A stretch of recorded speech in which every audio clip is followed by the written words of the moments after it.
Hi friends, இன்றைக்கி ஒரு டிஃப்ரெண்ட்டாக ஸ்பெஷலான ஒரு ஐட்டம் தான், அதுவும் முட்டை வச்சு. அப்புறம் இந்த ரெசிபி வந்து என் ஃப்ரெண்டு மூலியமாக தான் எனக்கு வந்து தெரிய வந்துச்சு. ஸோ வந்து இந்த ரெசிபி வந்து அவங்களோட ரெசிபி, அவங்க என்கிட்ட சொன்னதுனால தான் இந்த இது பண்ணலாம் அப்படிங்கிற ஒரு ஐடியா கிடச்சிச்சு. நான்வெஜ் இல்லாத டைமில் இது மாதிரி நம்ம பண்ணோம் அப்படின்னா நான்வெஜ்ஜுக்கு ஈடாக இருக்குது அப்படிங்கிற ஒரு ஐடியா கொடுத்தாங்க. ஸோ இதை ட்ரை பண்ணி பார்த்தேன், ரொம்பவே சக்ஸஸ்ஃபுல்லாக வந்தது. அதனால உங்கள் கூட ஷேர் பண்ணியிருக்கேன். வாங்க இது எப்படி பண்ணலாம், என்னென்ன இன்க்ரீடியன்ஸ் இதுக்கு தேவை அப்படிங்கிறத பார்க்கலாம். ஃபர்ஸ்ட்டு பேனில் கொஞ்சமாக ஆயில் போட்டுக்கலாம். அதுக்கப்புறமா வந்து 2 வெங்காயம் போல் போட்டு கொஞ்சம் நேரம் வதக்கிட்டு, அதுக்கப்புறமா ஒரு தக்காளியும் ஒரு பச்சை மிளகா கொஞ்சமாக கருவேப்பிலை இதெல்லாம் போட்டு நல்லா வதக்கிக்கோங்க. இது கொஞ்சம் வதங்கினோடனே நம்ம இஞ்சி பூண்டு பேஸ்ட் வந்து ஒரு 1 டீஸ்பூன் அளவுக்கு போட்டால் போதும். இதை போட்டு கொஞ்சம் நேரம் வதக்கிக்கலாம். இது கொஞ்சமாக வதங்கினா போதும். அதுக்கப்புறம் மசாலா தூள்லாம் வந்து நம்ம சேர்த்துக்க போகிறோம். இதுக்கு கரம் மசாலா கொஞ்சமாக, அப்புறம் மிளகாய் தூள் கொஞ்சம், அப்புறம் ஜீரகத்தூள் கொஞ்சமாக, அதுக்கப்புறம் மஞ்சள் தூள் இதெல்லாமே நான் கொஞ்சம் தான் ஆட் பண்ணிக்க போகிறேன். காரத்துக்கு ஏற்ற மாதிரி நீங்கள் மிளகாய் தூள் சேர்த்துக்கோங்க. ஆனால் இதில் வந்து நம்ம பெப்பர் மசாலா அப்படிங்கிறதுனால கொஞ்சம் பெப்பர் அதிகமாக யூஸ் பண்ணுவோம். ஸோ இது வந்து பெப்பர் வந்து நான் லாஸ்ட்டாக ஆட் பண்ணுறதுனால இப்போ வந்து மிளகாய் தூள் மட்டும் கொஞ்சமாக நான் ஃபஸ்ட்லேயே ஆட் பண்ணிக்கிட்டேன். இது கூட கொஞ்சமாக தண்ணி போட்டுட்டு நீங்கள் வந்து இதை சிம் பண்ணி மூடி போட்டுருங்க. அதுக்கிடையே நம்ம முட்டையெல்லாம் நல்லா அடித்து கலக்கிக்கலாம். வாங்க, இதுக்கு வந்து நான் 4 முட்டை எடுத்துக்கிறேன். அது கூட வந்து கொஞ்சமாக வெங்காயமும், அறுக்கிற கொத்தமல்லி இலையும், கொஞ்சமாக இஞ்சி பூண்டு பேஸ்ட்டும், கூடவே தேவையான அளவு உப்பு இதெல்லாம் சேர்த்து நல்லாவே நம்ம மிக்ஸ் பண்ணிக்கலாம். மிக்ஸ் பண்ணிக்கிட்டு இதை வந்து பனியாரக்கல் இருக்கு இல்லையா, அதில் நம்ம போட்டு எடுத்துக்க போகிறோம். கொஞ்சம் வித்தியாசமாக இருக்கணும் அப்படிங்கிறதுக்காக இதில் வந்து ஆயில் அப்ளை பண்ணிக்கலாம்.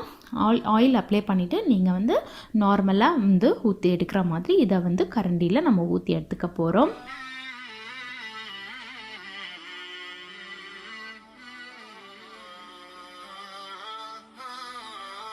முட்டை வந்து இந்த மாதிரி எல்லாமே ஊற்றிட்டு அதுக்கப்புறம் கொஞ்ச நேரம் சிம் பண்ணி நீங்கள் வந்து மூடி போட்டு வச்சுருங்க. ஸோ வந்து ஓரளவுக்கு வெந்ததுக்கு அப்புறமா திருப்பி விட்டுக்கோங்க. அதுக்கிடையே நம்ம வந்து இங்கே ரெடி பண்ணி வச்சுருந்தோம்ல, அதையும் வந்து கொஞ்சம் மிக்ஸ் பண்ணிவிட்டு இப்போ வந்து பெப்பர் பவுடர் அது கூட சேர்த்துட்டு, அது கூடவே தேங்காய் பாலும் கொஞ்சமாக நான் சேர்த்துக்க போகிறேன். சேர்த்துட்டு அதை கொஞ்சம் நேரம் சிம் பண்ணி மூடி வச்சுருவேன். அதுக்கப்புறமா முட்டையை திருப்பி விட்டுக்கலாம். இந்த மாதிரி ரெண்டும் வந்து ஒரே டைமில் நம்மளுக்கு ரெடி ஆகிடும். ஸோ அது பண்ணிகிட்டு இருக்கவே சரி, முட்டையும் நம்மளுக்கு வந்து இங்கே ரெடி ஆகிடுச்சு. இதே மாதிரி எல்லா முட்டையும் நம்ம ஊற்றி எடுத்துக்க போகிறோம். இதில் வந்து தேங்காய் பால் கண்டிப்பாக ஊற்றணும் அப்படிங்கிறது இல்லை. நான் வந்து என்னோடய டேஸ்ட்க்கு ஏற்ற மாதிரி நான் இதில் வந்து கொஞ்சம் எல்லாமே வந்து அட்ஜஸ்ட் பண்ணியிருக்கேன். உங்களுக்கு பிடிச்சிருந்தா நீங்கள் ஆட் பண்ணிக்கோங்க, இல்லைன்னா நீங்கள் ஸ்கிப் பண்ணிக்கலாம். இப்போ வந்து எல்லா முட்டையும் ரெடியான முட்டையெல்லாம் இந்த மாதிரி நம்ம எடுத்து வச்சோம் இல்லையா, இதை வந்து இது கூட சேர்த்துக்க போகிறோம். தேவையான அளவு உப்பு சேர்த்துக்கோங்க. சேர்த்துட்டு இப்போ நம்ம வந்து ரெடி பண்ணி வச்சுருந்த எல்லா முட்டையும் இதில் சேர்த்துக்க போகிறோம். இது வந்து கொஞ்சம் கிரேவி வந்து ரொம்ப வந்து திக்காக இல்லாமல் கொஞ்சம் தனியாக இருக்கிற மாதிரி பார்த்துக்கோங்க. ஏன்னா நம்ம முட்டை போட்டதுக்கப்புறம் நல்லா இறுகிடும்.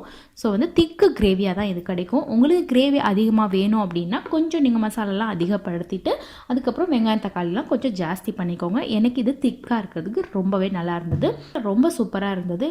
இப்படியும் ஒரு நாள் ட்ரை பண்ணி பாருங்கள், ரொம்ப சூப்பராக. அந்த பெப்பர் மசாலாவோட முட்டை ஊறின முட்டையை சாப்பிடும்போது ரொம்பவே சூப்பராக இருந்தது. கண்டிப்பாக இந்த ரெசிபி உங்களுக்கு ரொம்ப பிடிக்கும் அப்படின்னு நினைக்கிறேன். பிடிச்சிருந்தா லைக் பண்ணி ஷேர் பண்ணுங்கள். தேங்க்யூ.